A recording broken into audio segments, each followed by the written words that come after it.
So today we'll be getting into a handful of topics with Roman Reigns, The Rock, and AEW.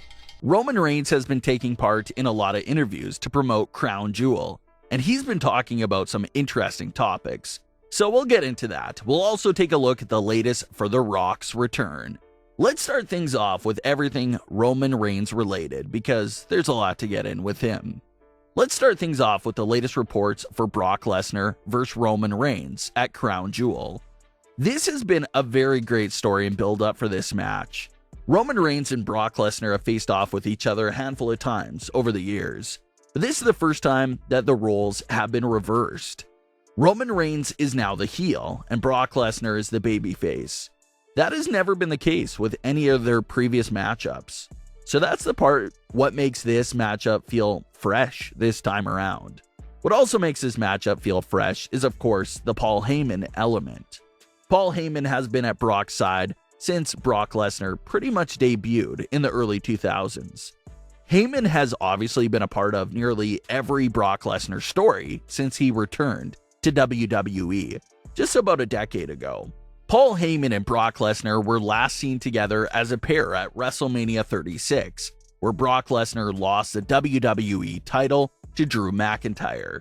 There wasn't a nasty breakup between Heyman and Lesnar that we know of. If anything happened between them, it most definitely happened off-screen. But Brock goes away from WWE after WrestleMania 36, which in return leaves Paul Heyman with nothing to really do. Roman Reigns approaches Heyman in summer of 2020, and that brought Heyman back into the spotlight and gave him a special role again. And like Heyman had said plenty of times since then, he saw that as Roman saving him, and that's why he's so grateful to Roman. Obviously, the way Heyman interacts with Roman compared to Brock is very different. When he was with Brock, Heyman held his head high, walked with a strut, and was the absolute main mouthpiece of Brock Lesnar. But Heyman's role with Roman is much different. He looks absolutely terrified of Roman, looks up to him like a king, and basically waits until Roman grants him the green light and permission to speak, which is much different from the Heyman we saw with Brock. But all eyes still remain on Paul Heyman here. His case to Roman is that he's been loyal to Roman's family for over 40 years, but he also has over 20 years with Brock Lesnar. So his loyalty is still up in the air. It's one of the cases where actions may speak louder than words. What can Heyman do, action-wise, that will show Roman that he's really with him? That brings us to the finish of Brock vs. Roman at Crown Jewel. Reports claim that we could see an interesting finish that will leave this feud pretty much open-ended and lead to a series of rematches. It's being reported that Roman vs. Brock happening this early wasn't always the plan, and that they originally planned for these two to meet a little bit more down the line. So it appears that we'll get this Crown Jewel match, and they will still meet again down the line several more times. With the reports of an interesting finishing taking place, it seems unlikely that either man will get destroyed and lose straight up. It doesn't look like we'll get a clean winner.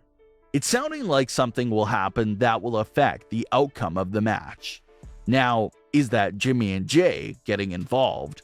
Or like we discussed before, is it Paul Heyman getting involved? Roman is still highly suspicious of Paul Heyman, despite everything Heyman had to say over the last few weeks. But if Heyman gets involved in this finish, hits Brock, low blows Brock, or does whatever to Brock to cost him the match, that may be enough to put him back on Roman's good side and get that trust in him back up.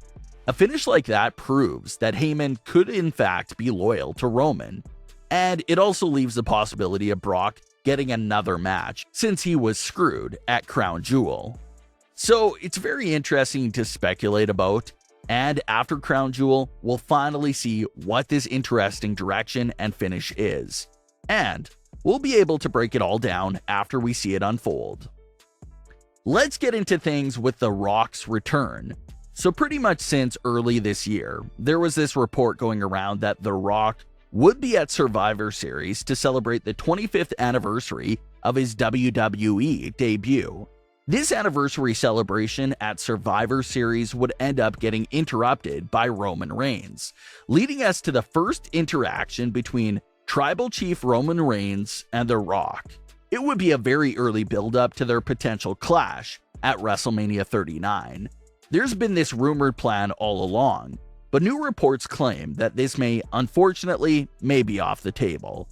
The Rock is expected to be in Australia over the next few months for the filming of his NBC series, Young Rock. So fans are starting to see that as a red flag for his rumored Survivor Series appearance. Of course, everyone was looking forward to the interaction between Roman Reigns and The Rock. But if the plan is for the match to take place at WrestleMania 39, then maybe it really is too early to start that up. Maybe having this moment at next year's Survivor Series would be another option, since WrestleMania 39 would only be a few months away at that point in time. So that moment may be off the calendar right now, but hopefully that match still happens down the line. Vince McMahon's comments from a few months ago on how AEW wasn't competition and wasn't even on the scale of WCW caught a lot of fans' attention at the time. Well, now Roman Reigns is echoing what Vince McMahon said and expanding on it even more on why they're not competition to WWE. Roman Reigns had this to say while speaking with Complex. I don't see the real competition with AEW because I think their fan base legitimately is a hardcore fan base. So there's like a ceiling and a built-in ground to that viewership. The WWE is trying to connect with everyone. We're trying to connect with the mainstream. We're trying to pull in the casual fan. We're trying to engage the new viewer, while also servicing our hardcore fan base and give them compelling stories to fulfill them as well. I don't know if I've said it before, but I've said it before. When the audience is probably the biggest character in your show, that's strange to me. You'll hear it all the time, the reviews and the comparisons. I think because they are the new kids on the block. They're the cool kids in town, I guess, because of how premature and how novel it kind of is still. I think they're still being babied by these hardcore wrestling fans, which is fine, that's great. I don't think anybody's going to ever, especially from a performance standpoint, say, oh no, there's more opportunities out there, that sucks. So it's not a bad thing, it's a great thing for professional wrestling. It's just a weird argument because there's so much bias and there's so much, I'm on this side and I'm gonna open my mind to the other side, and it goes both ways. So some very eye-opening comments there from Roman Reigns that had everyone talking. Roman is saying that AEW is not competition because they aim directly for hardcore wrestling fans. That's their entire audience. While WWE tries to cater to all audiences, from hardcore fans to casual fans to mainstream media. So in Roman's eyes, WWE is coming after more different audience groups than AEW is. He also had a slight jab in there as well by saying the most interesting AEW character is the crowd.